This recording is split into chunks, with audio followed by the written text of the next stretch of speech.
Two games old.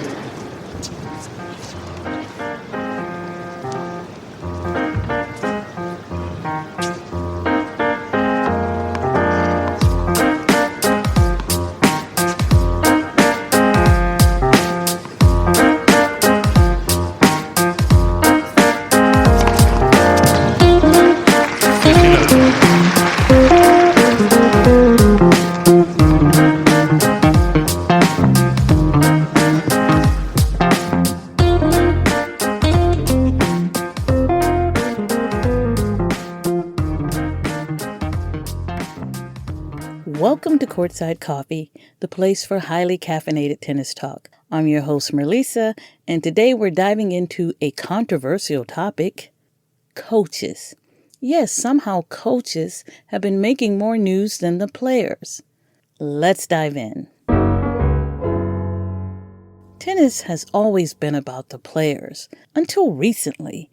These days we're talking more about coaches. High-profile players like Naomi Osaka, Coco Gauff, and even Iga Swiatek have ditched their coaches. You've also seen coaches making more news in the players' box while they're taking advantage of the new rules. Have coaches become too big of a topic? Are coaches now becoming more important in tennis than even the players? Tennis has always been a mental battle. It's one of the few sports where players are truly on their own out there. No timeouts, no huddles, no in-game coaching, just a pure mental fortitude. You can't get someone to sub when you're playing sucks. But with the ATP and WTA allowing coaches to chirp in from the stands, we're seeing a fundamental shift in the game, and honestly, it's not for the better. Let's talk about this year's U.S. Open. During a crucial point in the fourth round match between Frances Tiafoe and Alexei Popyrin, Tiafoe's coach David DeWitt, I like DeWitt, he's a great coach, but he points to his chest, signaling for Tiafoe to hit a body serve. Tiafoe does it and wins the point. Great for Francis, but is that good for the game? Wouldn't we rather see Francis kind of figure that out on his own? Also, players and coaches, they're not allowed to converse. They aren't allowed to talk during changeovers, during rain delays and that kind of stuff. But we are seeing coaches have like verbal back and forth with players. In contrast to male players, for example, female players used to be allowed to have on-court coaching.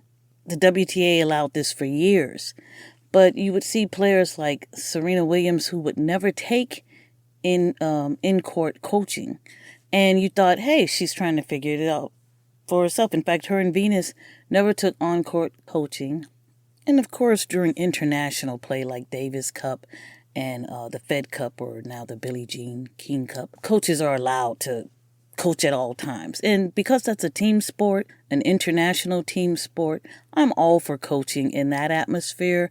But at these matches, it's getting to the point where the coaches are getting more attention than some of the players, and I think it's taking away from the game. You have Stefano Tsitsipas, who was totally on board with them allowing coaching, and he's been, before this rule, he was always accused of coaching, and he claims that my coach has not been as discreet as others, but it has always been happening. Trust me, it's happening all over the place. Every single player, that's what he claims.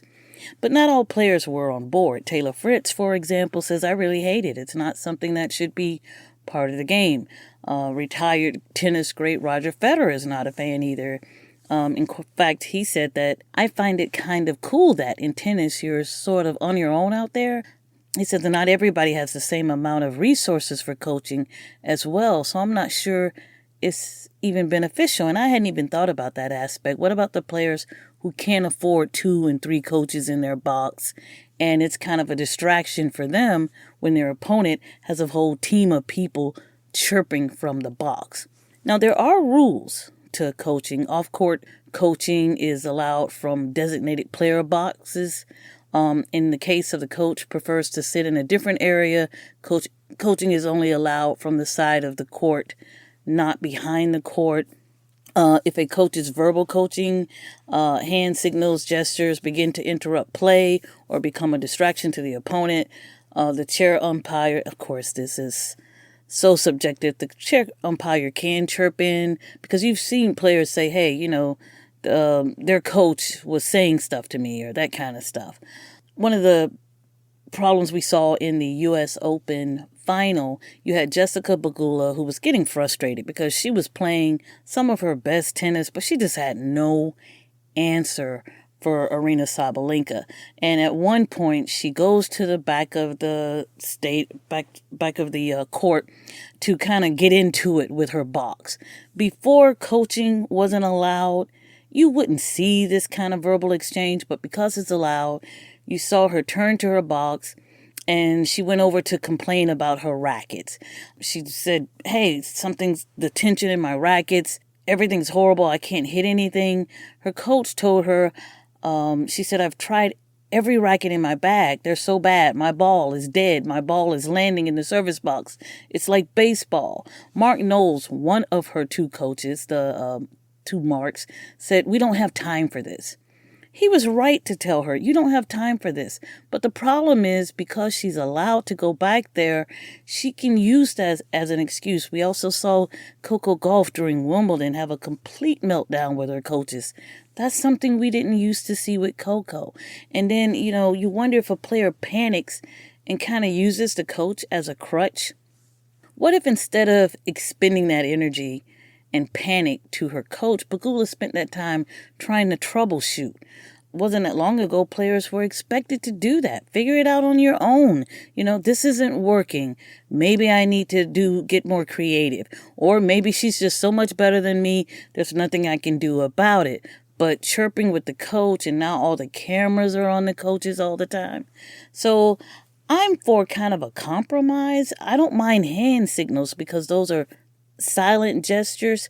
It's just that now the coaches know the cameras are on them.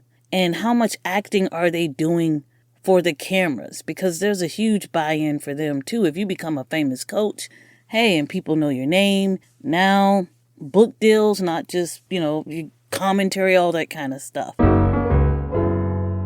Now let's rewind to 2018 U.S. Open, where Serena Williams had her infamous clash with the chair umpire after receiving a coaching violation for a hand signal from her coach. Now, the incident sparked a massive debate, not just about whether the coaching violation was fair, but about coaching in tennis. At the time, again, Serena had never taken on-court coaching in the WTA, even though it was allowed. The coach is in the same box with her mom, her husband, so when Serena's accused of coaching, she's thinking, what are you talking about? I'm not cheating. I've never cheated. I never take coach. She's kind of flipping out. Her coach, meanwhile, is actually cheating because he's so arrogant that he thinks he's responsible for Serena winning. And he was trying to communicate hand signals to her. And the chair umpire saw this. He called him out. Probably should have given Serena a warning. But that's where that meltdown started because Serena, Venus, they were always taught to figure it out themselves. They never took coaching, even when it was allowed on court. So I think that helped them in their game figuring things out. Her coach, of course, admitted he was trying to give her hand signals. That doesn't mean she saw them. Allowing coaching from the stand shifts the focus away from the players' mental strength and resilience. Instead of watching two athletes battle it out, adjusting strategies, outthinking each other, we're now seeing a scenario where coaches play a more prominent role. I can't believe how many times, every time there was a problem, here's the camera showing the coaches. It just got to the point where it's like, oh my God, I really hate this. It's almost like the players are becoming puppets with their coaches pulling the strings from the sidelines. This kind of dynamic can weaken players mentally. They're not developing that crucial ability to problem solve on the fly, to adapt in the heat of the moment. Instead, they're waiting for guidance, looking to the stands for answers that should come from within. And in a sport as demanding as tennis, where mental toughness can be the difference between winning and losing, this could have a long-term implication on the quality of the game. Some of our best players were the best thinkers who could thrive under pressure. They used to tell me when I would take my tennis lessons, tennis is 75% mental. Well, if we make the coach the mental person, the person who figures things out, is tennis the game that it used to be? Is it going to be about the coaches? By allowing coaching from the stands, we're diluting the essence and we're seeing the impact in real time. Players like Coco Gauff, with all the potential in the world, may not be reaching their full potential, their mental capacity, because they're spoon-fed strategies from the stand. And that, I think, can set a player back if they start to not believe in themselves, but seek a solution from their coach. Tennis is a beautiful game. Because of its challenges, it's the solitude, the mental battles, the raw emotion. Let's not lose sight of that. Let's keep the game pure, where players stand on their own, rise on their own feet, and yes, fall on their own. That's what makes champions, and that's what keeps us coming back. Thanks for tuning in to Courtside Coffee. If you like this episode, please go to our Courtside Coffee Substack, leave a comment, make sure you subscribe at our Courtside Coffee Substack is where you'll get weekly tennis news and views, as well as coffee brewing tips and recipes. I'm talking some amazing recipes. Until next time, stay caffeinated and keep on brewing.